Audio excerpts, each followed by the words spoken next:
हादग्या सगळीकडे उपलब्ध आहे। त्याची भाजी म्हणून ए विटॅमिन भरपूर प्रमाणात आहे। त्याच्यामुळे नमस्कार दर्शक हो, आता आपण हादग्या म्हणजे अगस्ती या वनस्पती विषयी जरा बोलू। हादग्याची पानं आणि फुलं सुद्धा आपण गणपतीच्या पूजेमध्ये गणपतीला वाहत असतो। तर आता आपण गणपतीला जी वाहणारी वनस्पती आहेत, पत्री आहेत, त्याच्याविषयी आपण बोलतोय। तर आता सध्या आपण यावेळी हादग्याविषयी किंवा अगस्तीविषयी बोलूया। हादग्याची फुलं आता सध्या बऱ्याच प्रमाणात सगळीकडे उपलब्ध आहेत आणि त्याची भाजी म्हणून खूप ठिकाणी आपण त्याचा वापर करतो आणि ही खूप चविष्ट भाजी आहे।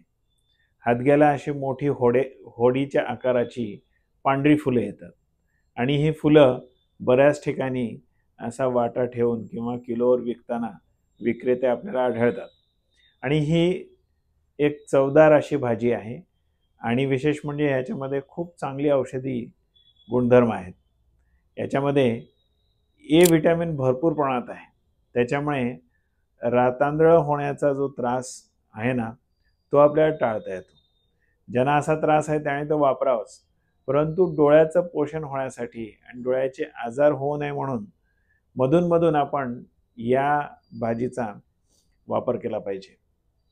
मित्रांनो, बऱ्याच गृहिणी याचे भजे तयार करतात किंवा भाजी करतात किंवा वेगवेगळ्या रेसिपीज आपण याच्या करतो। विशेष म्हणजे ही भाजी थोडीशी तुरट, थोडीशी कडू आणि थोडी गोडसर अशा चवीची असते। त्यामुळे काय होतं, ह्या 3 चवी आहेत ना, त्या शरीरामधला पित्तदोष कमी करतात।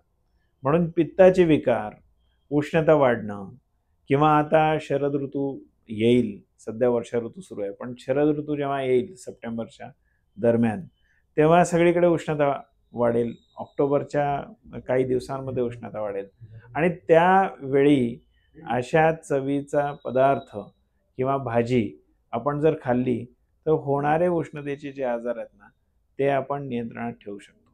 म्हणून आपल्या ज्या काही भाज्या आहेत किंवा अन्नधान्य आहे, हे शरीराला सुस्थितीत ठेवणं, आजारापासून दूर ठेवणं किंवा दोष शरीरामध्ये वाढू नये ह्याच्यासाठी उपयोगी ठरतात। म्हणून या सीझनमध्ये किंवा वेगळ्या सीझनमध्ये येणाऱ्या भाज्या, फळं ही खाल्ली तर आपल्याला नक्की फायदा होतो।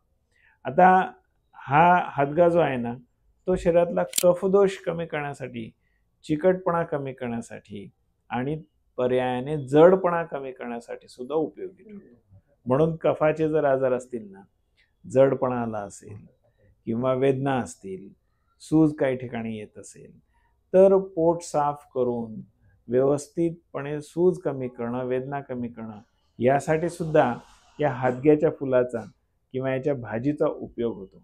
पण अशी एक बहुगुणी वनस्पती आहे।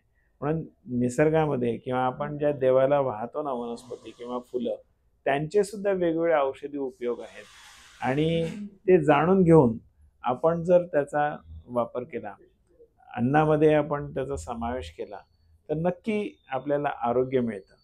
मित्रांनो, हा व्हिडिओ आम्ही आरोग्य शिक्षणाच्या दृष्टीने बनवला आहे, त्यामुळे अनेकांसोबत शेअर करा, शास्त्रीय माहिती पोचवा आणि विशेष म्हणजे आपल्याला आवडला तर लाईक करा, अनेकांसोबत शेअर करा आणि आमचं चॅनल मात्र नक्की सबस्क्राईब करा।